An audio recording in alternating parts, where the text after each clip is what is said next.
what's up guys? So gusto ko lang i-share sa inyo, no? So na-miss lang ako. Ito lahat ng trailer na to na nakahilira dito ay mga loaded po ito. So kami ay dadaan ng custom from Norway to Sweden, is Benson border. So kung nakikita nyo guys, ilang truck yan, hundreds. Tayo ay nandito sa tulay. Oh, ha? Tulayan. Oh, ha? Haba din yan, oh. Kita nyo? So, ilang tonelada yan. Yung akin palang 30 tons na to, loaded. O, diba? So, ganun katibay ang kuha na to, ang tulay na to. No? Kaya nakaka-amaze yung kuha, no? Kita mo yung soybeans oil yung loaded karga natin, ayan. 30 tons. 30 tons. 30,200. So nakaka-amaze, no? Ayan, oh. Oh, ha? Nasa ibabaw tayo ng tulay, ha? Sana yung tulay natin sa Pilipinas, mga ka-trackers, ay ganito katibay ang mga tulay. Hindi substandard at pagka nagkaroon ng problema ay isisisi sa mga tracker.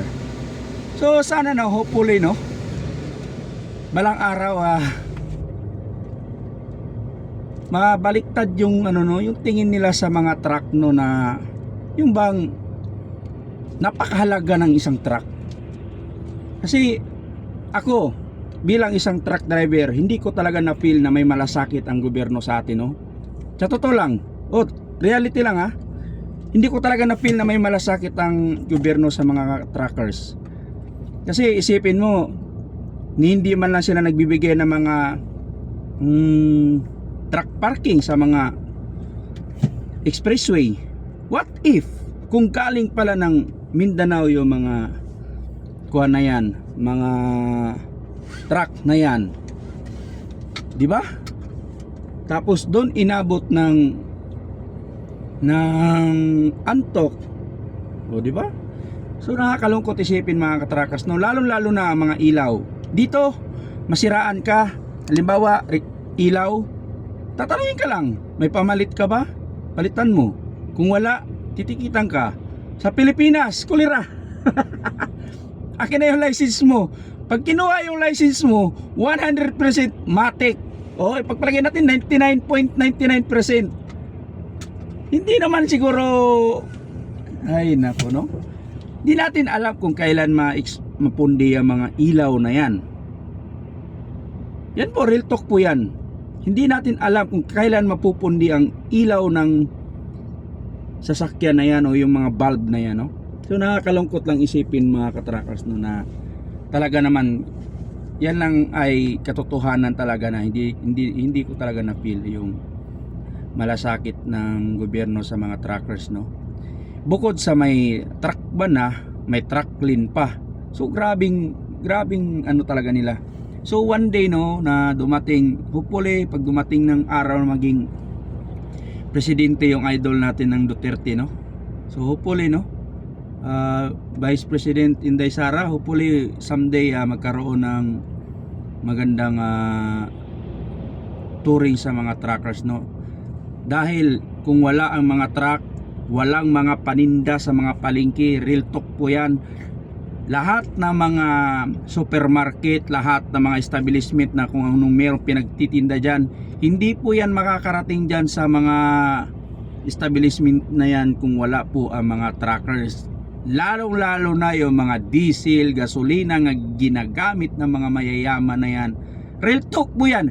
Hindi yan makakarating sa inyong lugar kung wala ang mga truckers. Tapos kung makapangano kayo sa mga truckers, hindi naman po lahat. So one day, no, na magkaroon ng ano talaga, yun bang ma-feel natin na truck driver ka pala. Hindi kagaya dito na ang motto nga nila, truck is life, truck is hero. So nakakatuwa isipin, no. O, kita mo, nasa tulay pa kami, mga katrackers, nasa tulay pa kami. Dahil magpapakustom kami, no.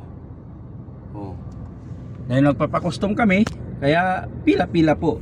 So kung mapapansin mo, merong mga diretso sa kaliwa nating na side, yan po ay mga empty. So tayo ay loaded. Lahat po ng mga loaded dadaan ng custom. So kailangan natin mag-declare ng pangarga natin. Kung ilang tonelada, di ba? Yung iba may mga halaga pa to. So, yun mga ka-trackers, talagang napaka ano dito yung trackers, napaka respetado nila. Dito mo ma-feel na magkaroon ka ng problema sa kalsada, nagkamali ka na ng pasok, tutulungan ka mismo ng pulis at iga-guide ka, papalabasin ka sa minor road, dadalhin ka sa pwede ang truck. So yun lang, no, unless na lang kung pasaway ka talaga titikitan ka talaga. So sana someday. So yun lang mga ka-trackers ko, na-share ko lang to kasi tayo ay na-simpo na nandito sa tulay at pumasok sa isipan ko yung tulay na gumuho. Isipin nyo pagpalagay natin 40 tons lang yung capacity ng tulay na yun, what if kung may nakapila yung mga truck, example ganito ang situation, ibig sabihin hindi na pwede yung tulay na yun. Pambihira, dapat merong nakalagay doon approaching pa lang sa tulay na bawal magsunod-sunod, bawal di ba?